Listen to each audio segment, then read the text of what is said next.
안녕하세요, 여러분. 테슬라 소식입니다. 어제부터 오늘까지 테슬라 이슈가 정말 많았습니다. 특히 엔비디아 젠슨 황의 발언 이후 자율주행 FSD 관련해서 일론 머스크의 솔직한 발언과 테슬라 X 계정에서 엣지 상황 대응 영상을 보여주면서 시장에 뜨거운 관심을 받았습니다. 어쨌거나 핵심적인 이슈는 바로 안전 최우선입니다. 엔비디아가 자율주행 영역에서 도전해 오고 있지만 테슬라의 미래 기술인 완전 자율주행 FSD와 로보택시는 2026년에도 변함없이 가장 선두에서 나아갈 것입니다.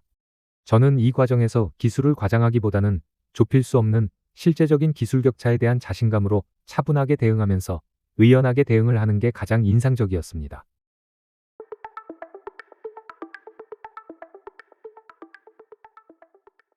오늘 소식 시작하겠습니다. 편안하게 들어주세요. 오늘의 헤드라인은요. 일론 머스크의 100억 마일 데이터 발언. 테슬라가 공개한 FSD, 엣지 상황 예측 영상. 재미있는 락킹 효과음, 커스터마이징.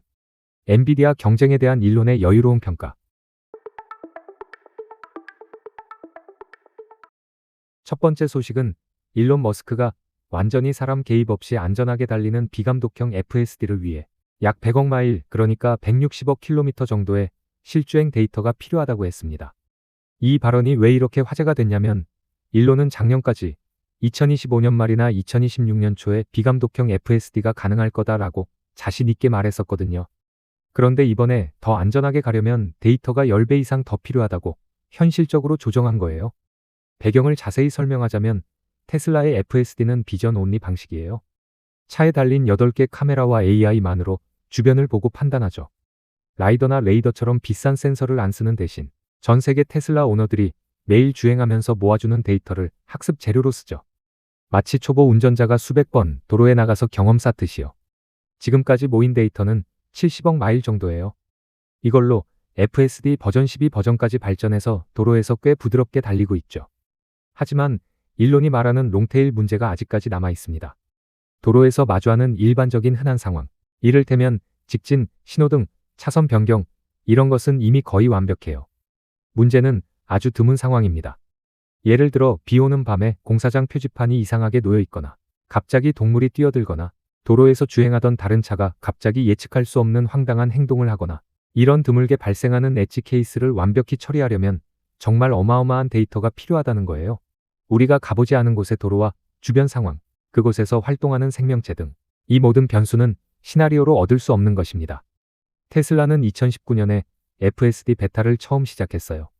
그때는 인터벤션, 그러니까 사람이 핸들 잡는 횟수가 엄청 많았죠. 그런데 2024년과 2025년 버전 12로 업데이트한 이후로는 인터벤션 수가 90% 이상 줄었습니다.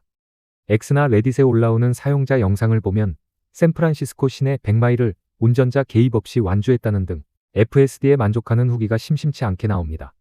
그럼에도 불구하고 일론이 이번에 목표를 조정한 이유는 안전 때문입니다. 만약 서둘러 언슈퍼바이저드를 출시했다가 큰 사고가 나면 테슬라뿐만 아니라 자율주행 산업 전체가 타격을 받거든요. 웨이모나 크루즈 같은 경쟁사는 이미 제한된 지역에서 로보택시를 운영 중이지만 테슬라는 전 세계 어디서나 달릴 수 있는 범용 시스템을 목표로 하잖아요. 작년 12월 초 일론이 3주 내 런칭을 예고했음에도 미루어지고 있는 현실에 일부 미디어는 또 골문 앞에서 머뭇거리냐며 비판하고 있습니다. 하지만 그런 평가와 최근의 상황에도 불구하고 테슬라 주가는 $430를 지지선으로 버티고 있습니다. 왜냐하면 투자자들은 테슬라가 안전을 중시하는 모습에 규제 당국이 오히려 더 신뢰감을 갖게 될 거다라고 판단할 수 있다고 보는 거죠.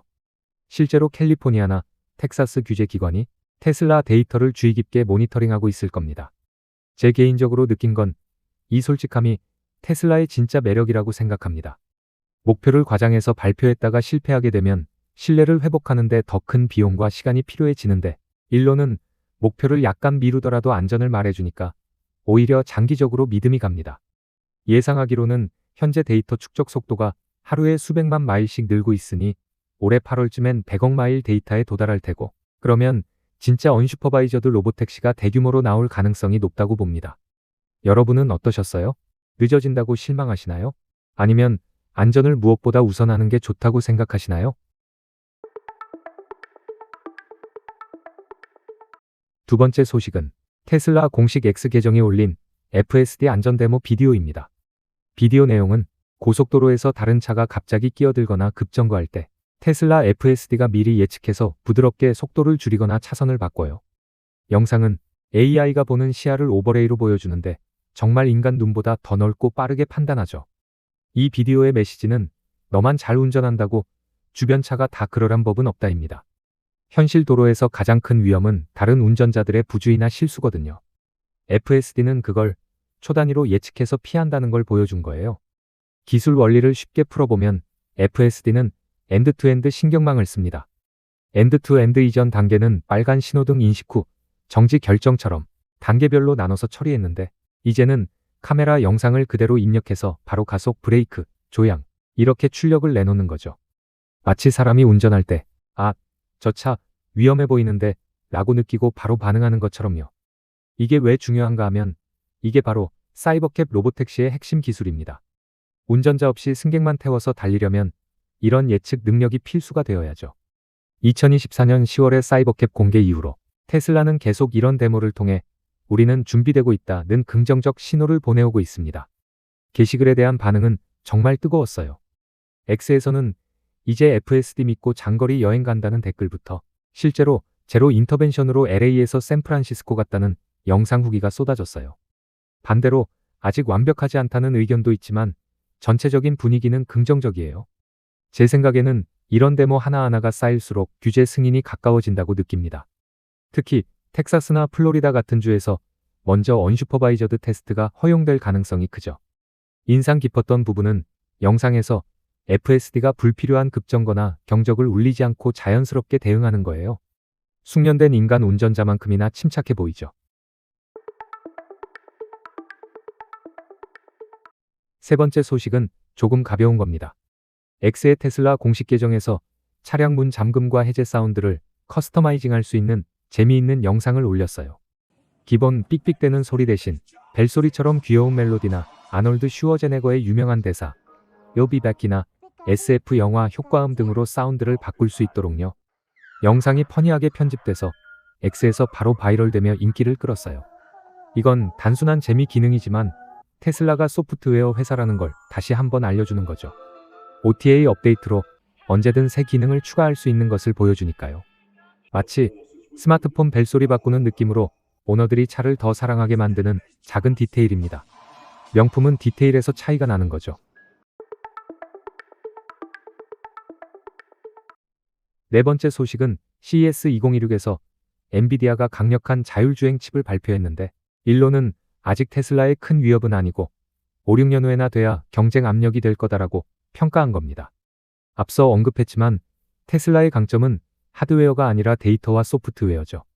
자체 도조 슈퍼컴퓨터로 AI를 훈련시키고 전 세계 플릿 데이터가 압도적이죠. 엔비디아 칩이 아무리 좋더라도 데이터가 없으면 제대로 학습할 수 없습니다. 이 발언은 테슬라의 자신감을 보여주면서도 동시에 우리는 5, 6년 앞서 있다는 강력한 메시지이기도 합니다. 오늘 테슬라 소식 이렇게 모두 알아보았습니다. 전기차의 판매 숫자에 연연하지 않고 안전하고 현실적인 미래 기술 로드맵을 그리면서도 팬들을 즐겁게 하는 테슬라의 자신감에 다시 한 번 더 용기를 얻게 됩니다. 위기 속에 기회가 있다는 말이 요즘 같은 상황에 마음에 딱 들어오는 격언이라는 생각이 듭니다. 언젠가 우리들의 해안을 칭찬할 날이 반드시 오게 될 겁니다. 오늘의 테슬라 소식 어떠셨나요? 오늘 영상이 도움이 되셨다면 구독과 좋아요, 알림 설정 부탁드립니다. 저는 새로운 소식으로 돌아오겠습니다. 감사합니다.